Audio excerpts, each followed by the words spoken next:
Hello ladies and gentlemen, MarauderEX here back with more Let's Play Alundra. Alright, so we've got some things we need to do. We need to go to the sanctuary, but first we can break into someone's house. So let's do that, because I like breaking and entering. First, what I'm going to show off is the wind scroll. Because one of the things we should be able to get from breaking and entering is a little magic refill. So, the wind scroll calls down a rain of lightning. It's actually kind of neat. Not what I was expecting from a wind scroll. But we jumped down the chimney like Santa Claus. Oh! It didn't have a magic refill in at that time. That's unfortunate. But what we wanted was the secret pass, and I don't actually know what the secret pass does. I have not looked into it yet, but I know it's there, and I know it's obtainable now, so we might as well. So, let's switch back to the bombs. So this is Ludus's house, and now we can come up here anytime. I'm pretty sure there's supposed to be a magic refill that shows up in one of those pots, which is exceptionally rare because I had never seen one before until I started looking into here. Alright, so now we need to go talk to Maya. Which, yeah, this is the right house. So he spoke to Septimus. Ronan believes that he prays to the gods, but he has been the victim of clever deception. He's worshipping the very evil from which he believes the gods shall deliver us. Ronan should still be at the sanctuary. Alright, so let's go to the sanctuary. Before that, I'm going to go back into Ludus's house and see if I can get that magic refill. Because it's supposed to show up. Because I would like that magic to come back. Oh, really? Gotta go back in. That's obnoxious. Alright, I'll do that later. It's not that crucial. Especially since the door relocks itself. That's just kind of silly. Who has automatically relocking doors? Well, you know, in a village plagued by nightmares and death, probably not a bad idea. I guess, but, you know. Alright, so Septimus is here. It won't open. I believe it must be locked from within. Really? How else would a door lock? This is quite an unexpected obstacle, and definitely unwelcome. We appear to be without a recourse. Well, we could just break in. If we could reach the upper windows, perhaps they could be pierced to allow entry. I would consider breaking and entering somewhat drastic choice. Eternal damnation is to be expected in retribution at some point. Well, yeah, if we break into a house of worship, that typically doesn't bode well. Alright, so what we need to do is we need to break in. So what we do is we come up here, we need to switch to our breaking and entering weapon. Now you must find a way to shatter it to gain entry. Well, I've got an iron flail. One would imagine the bombs would allow us entry, but alright, so we show up in the kitchen, it seems. And we've been in the sanctuary before. I've looked around it before. It's not... It's different. Because we saw all these puzzle aspects. So this is like a dungeon but with no enemies. So it's all puzzle. I'll search the vicinity of the altars for anything unusual. You do that. I'm gonna go this way. We're gonna go up here and we're gonna start getting into things. So we've got this. We could not get to before, even with the iron flail, but hey, now we have arrows. And arrows are really going to be our key point to get through here. So that opens up the library, which we actually cannot use now. So we're going to go back into here and see what Septimus is up to.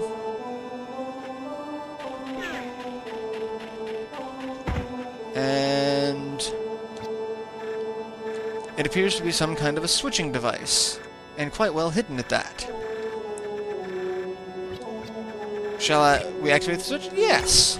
This place is just full of switches. That's really all it is. It's like Super Mario World, just full of switch palaces.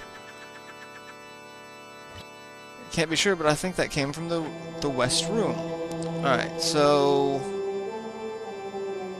that opened that section up, and what we need to do is hit both of those switches to drop that switch down. We'll come back inside and see what Septimus is doing in the meantime. I found yet another switch. Alright. Shall I fiddle with the switch? Sure, why not? Okay, maybe we should stop fiddling with the switches. There's a trap inside the sanctuary. Just what is going on? We need to do more searching for switches and traps. Alright, so now we can go up where we had actually just kind of come from to enter the sanctuary. But now this section is open, and there's a hole in the floor that if we fall down, lands us on the switch that we just dropped.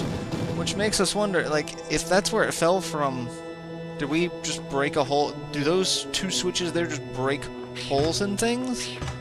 Is that what we're coming to? Alright, in here there's a crypt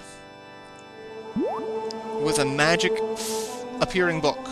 I'm not comfortable with this. This just screams an episode of Scooby-Doo. We try to get the book, and it's going to wander all over the place. We are incapable of getting said book. It's just going to keep doing that. So, let's go back and see if Septimus has uncovered anything. That's... Alright. The stand seemed a bit out of place. Okay. But it did move. Alright. Something is blocking it from moving any further. You say the book keeps vanishing before you can lay your hands on it. Well, I mean, it's a spooky book. I'm a scholar. Locating lost and rare books is my specialty. A little scholar humor there. Never mind, it's not quite funny. I'm not entirely sure how that was supposed to be humorous. Alright, so we slowly walk with Septimus over here. The book seems to have a mind of its own. Yeah. You chase the book while I wait here for it. Well, I came up with the plan, so you get to chase the blasted thing around the room. So, alright, so... we saw its pattern, it'll eventually hit the section that Septimus is on, and then once it does, he will catch it. And so we have the book. Receive the Book of Runes! We don't get to keep the Book of Runes, it's used in the library. That's the thing. Everything here we really don't get to keep. So, I will examine the pedestal more closely. Alright, I'm gonna go put the book in the library and see what that opens up. Because that's really all this is. It's back and forth, it's kind of strange puzzles. And it's interesting. It's like a dungeon, but without the threat of death. Alright, so we come over here. Small gap between the two volumes. Yes! And that'll open up that section, which we really, again, cannot do much of anything with at the moment. But that gives Septimus time to find yet another switch. That's really the long and short of it. We just need to give him time to find switches. Alright. It could be a trap. It's a trap! But we must try it anyway, right? Yes! Alright, here I go, pushing the switch. Yes, indeed, I'm pushing the switch that could kill us. Are you sure we should try it? Yes, just push the shiny red button, Septimus. Didn't you ever see that episode of Ren and Stimpy? The tantalizing red button. That sounded like it came from the East Wing. So that opened up the door up top. Or Was it up top or was it this section? It was this section. So what we need to do is move those, and then we can come up here now, and we can get the life vessel. And then it also opens a switch to us there, so now we've got 25 health and a switch. Happy about that. Okay, apparently I can't hit it with the bow, so let's switch back to the sword. Hit that switch. And where is that? That one opens this, which is basically the same puzzle we just did, but larger. So we need to move all of these back to their rightful positions. And for the most part, really not difficult. It's just, you know... Oh, you have to do it within a set time frame. Okay. That's fine. Well, then let's do that. I didn't realize that we were being timed. So we'll start on the far side and just work our way around. That's probably the best way to do it. Alright, so we've got a time... And that's one thing we have to be careful of, is to not hit that. Because if you hit it and push them in the wrong direction, you screw up. So... That's really the obnoxious thing about this. They only move once. And they move in a different pattern each time, it seems. So that's always fun. So let's do that. I would greatly appreciate not getting stuck on things. There we go. And that gives us the Book of Verse, which is the second book needed for the library. So we can head back up to the library and get that. Wish that hadn't taken me so long. That was kind of frustrating. And not that I think it'll impact the amount of time we have in this episode, so... Alright, we come up here, and there's another section here to put the Book of Verse, and that opens up a switch there, which, another switch, opens up the last locked door. So yeah. Also, there was a, I'm pretty sure there was a Gilded Falcon I missed in Magascar, but since I have to go back there with the Fire Rod to get that one treasure that we couldn't get, I'm, Oh, okay, that's interesting. Let's switch to that. That disappears. So we'll have to walk back in, hit the switch quickly.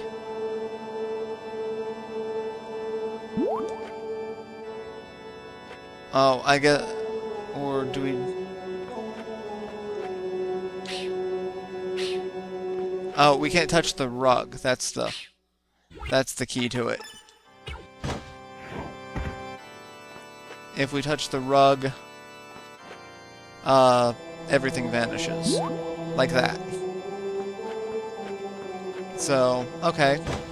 I did not realize that's what that was. And we get this, and we get a curious key. The curious key of Benjamin Button. And what I want to know is, how does Ronan do all of this without our tool? Like, I am pretty sure he doesn't have a bow and arrow. So how does he flip some of these switches? It raises questions. Alright, so we come over here. Seems to be a keyhole of some sort inside. I doubt I could fashion a key to fit it. I have the key. Yeah, we give him the key. So... Let's turn it and see what happens. Because, you know, that's about the point we're at the moment. A concealed staircase.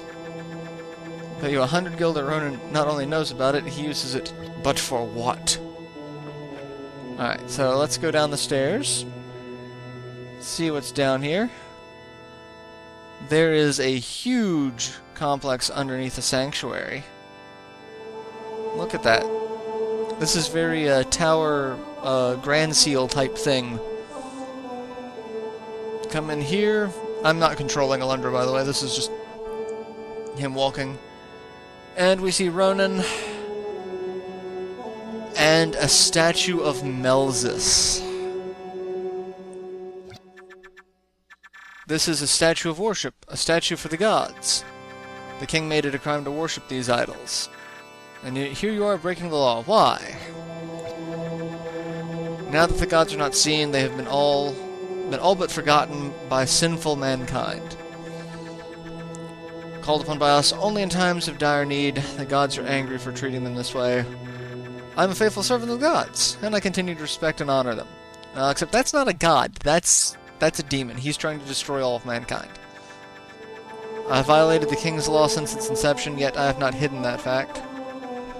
Most of the good people here know of my crime. I love how he puts that in quotation marks, like... Are you saying the gods are angry with us? That they are the root cause of our nightmares?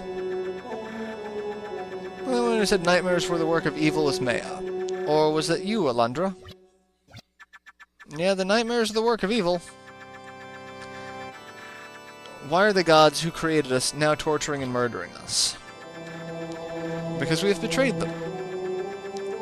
When the king's foolish edict was issued, we lost our ability to create. So instead, we learned how to control and manipulate our own dreams. We sought happiness within the worlds of our own minds, the domain of our personal id. It's not the gods who are at fault, it is us! See, this is an interesting debate. I've never really thought about the concept of, you know, a vengeful god. Like, if a god is a god for a reason, that means they have superior power over something. Why do they care what other people think? It's just I've never quite understood it. Even we find ourselves battling merciless gods themselves, for a god without mercy is a demon. That's kind of my thought. I'm sure the gods are cowering in fear at your ill-thought blasphemy. So, yeah. That's a thing. So Ronan is worshipping Melzus. Melzus, who is a demon. Like, he's not a good deity. But yet, somehow, for whatever reason, it seems like it's become a thing. It was a portrait of Melzus in the basement. Is Ronan the only one who worshipped his image, or had the other villagers knelt before the ghoul as well? Dun dun dun.